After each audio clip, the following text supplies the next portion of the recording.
ഒരു നിമിഷം പ്രാർത്ഥിക്കാം. പിതാവും പുത്രനും പരിശുദ്ധ റൂഹായുമായ ഞങ്ങളുടെ കർത്താവും ദൈവമായവനെ, മധ്യാഹ്നം പിന്നിട്ട് നാഴികയിൽ ഞങ്ങളെ കൊണ്ടുവന്ന് അങ്ങയുടെ സന്നിധിയിൽ നിർത്തിയതോർത്ത് സ്തോത്രം ചെയ്യുന്നു. ഇതുവരെയും ദൈവം ഞങ്ങൾ നടത്തുകയും പരിപാലിക്കുകയും ചെയ്തതോർത്തും സ്തുതിക്കുന്നു. കർത്താവെ, ഈ ജനത്തെ കർത്താവിന്റെ ക്രൂശൻ ചൂടിലേക്ക് സമർപ്പിച്ച് പ്രാർത്ഥിക്കുന്നു. ഞങ്ങൾ യേശുവിന്റെ മക്കളാക്കി രൂപാന്തരപ്പെടുത്തണമേ. ലോകത്തിന്റെ ഒരു കളങ്കവും ഞങ്ങളെ പറ്റാതെ ദൈവമായ കർത്താവിന്റെ നാമത്തിൽ അനുഗ്രഹീതമായ വിശുദ്ധിയുടെ കൃപയുടെ ജീവിതം നയിപ്പാൻ ഞങ്ങളെ നാഥൻ അഭിഷേകം ചെയ്യണമേ. പരിശുദ്ധാത്മാവായ ദൈവം ഞങ്ങളിൽ വന്ന് നിറയണമേ. ഇപ്പോൾ ഞങ്ങൾ പ്രാർത്ഥിക്കുന്നത് വഴിയായി കർത്താവെ, ഞങ്ങൾ അങ്ങയോട് കൂടുതൽ അടുത്തു വരുവാൻ, അങ്ങയുടെ കൃപയിൽ അടുത്തു വരുവാൻ, അങ്ങയുടെ സന്തോഷത്തിൽ അടുത്തു വരുവാൻ, സകല സാധാന്യ ബന്ധനങ്ങളിൽ നിന്ന് സ്വാതന്ത്ര്യം പ്രാപിക്കുവാൻ, സകല പൈശാചിക ബന്ധനങ്ങളിൽ നിന്ന് സ്വാതന്ത്ര്യം പ്രാപിപ്പാൻ, അനുഗ്രഹിക്കപ്പെടാൻ ഈ സമയം ഇടവരണമേ. ഞങ്ങൾക്കുള്ളതെല്ലാം സമർപ്പിക്കുന്നു. ഞങ്ങളുടെ മക്കളെ, ഞങ്ങളുടെ ആരോഗ്യത്തെ ഞങ്ങൾക്കുള്ളതെല്ലാം ഏൽപ്പിച്ച് പ്രാർത്ഥിക്കുന്നു. കർത്താവ് ഞങ്ങളെ വാഴ്ത്തുകയും അനുഗ്രഹിക്കുകയും ചെയ്യുന്നതിനായിട്ട് നന്ദി പറയുന്നു. അനേക ദൈവമക്കൾക്ക് ആശ്വാസവും കൃപയും സന്തോഷവുമായി ഇത് മാറട്ടെ. യേശുവിന്റെ നാമത്തിൽ അനുഗ്രഹം ഇറങ്ങട്ടെ. ഇപ്പോൾ ഈ സ്റ്റുഡിയോയും ഇത് ഇരുന്ന് പ്രാർത്ഥിക്കുന്ന സകല മക്കളും അവിടെ ഏതേത് രാജ്യങ്ങളിൽ ഇരുന്നു കൊണ്ടാണോ പ്രിയപ്പെട്ടവർ ഇരിക്കുന്നത്, ആ രാജ്യത്തെയും അവരായിരിക്കുന്ന സാഹചര്യങ്ങളെയും യേശുവിന്റെ തിരുരക്തത്തിലേക്ക് ബന്ധിച്ച് പ്രാർത്ഥിക്കുന്നു. സകല പൈശാചികമായ ബാധകളും ബന്ധനങ്ങളും കെട്ടുകളും യേശുവിന്റെ നാമത്തിൽ ഇപ്പോൾ അഴിഞ്ഞു മാറട്ടെ. ഹല്ലേലൂയ. പിതാവിന്റെയും പുത്രന്റെയും പരിശുദ്ധ റൂഹായുടെയും നാമത്തിൽ തന്നെ ആമീൻ.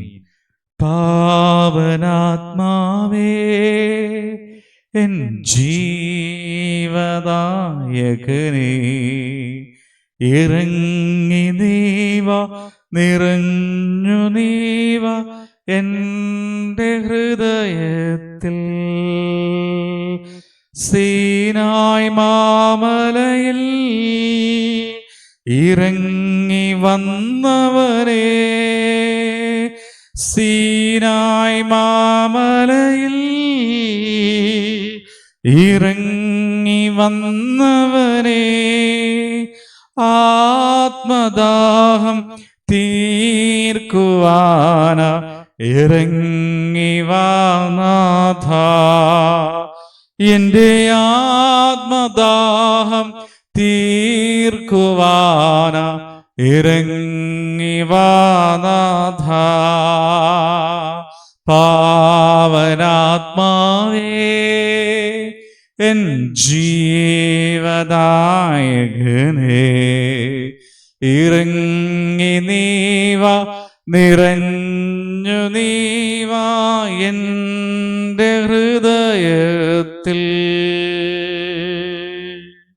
ആവർത്തന പുസ്തകം 27-ാം അധ്യായം 2-ാം വാക്യം. നിങ്ങൾ യോർദാൻ കടന്ന് നിന്റെ ദൈവമായ കർത്താവ് നിനക്ക് തരുന്ന ദേശത്ത് എത്തുന്ന ദിവസം നീ വലിയ കല്ലുകൾ നാട്ടി അവയ്ക്ക് കുമ്മായം തേക്കണം. ഒരു വലിയ ആഹ്വാനം മോശജനത്തിന് കൊടുക്കുമ്പോ അതിൽ ചേർത്ത് എഴുതുവാനായിട്ട് പറയുന്നത്, നിങ്ങൾക്ക് ദൈവം തന്ന കൽപ്പനകൾ, നയപ്രമാണങ്ങൾ, വചനങ്ങളൊക്കെ എഴുതണം.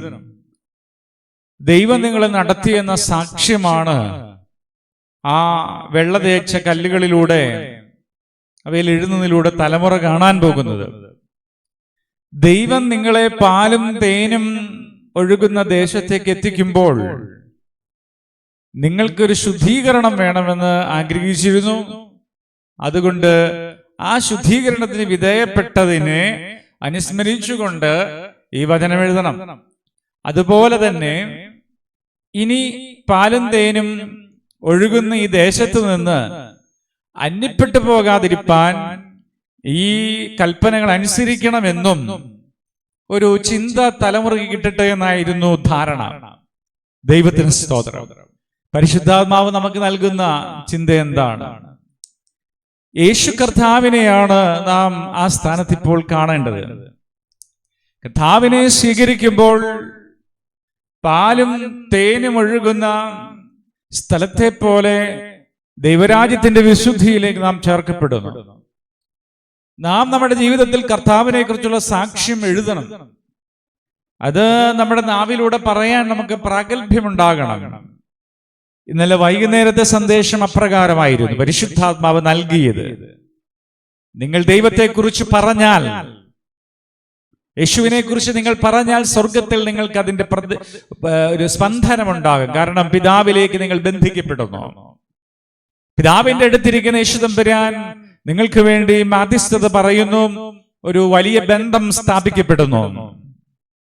എന്നെ അനുഗ്രഹത്തിലേക്ക് പാലും തേനും ഒഴുകുന്ന അനുഭവമായ പരിശുദ്ധാത്മാവിൽ സന്തോഷവും സമാധാനവുമായ ദൈവരാജ്യത്തിലേക്ക് എത്തിച്ച യേശുക്രിസ്തുവിനെ കുറിച്ച് ഞാൻ സാക്ഷ്യപ്പെടുത്തുക, തലമുറയോട് പങ്കുവെക്കുക.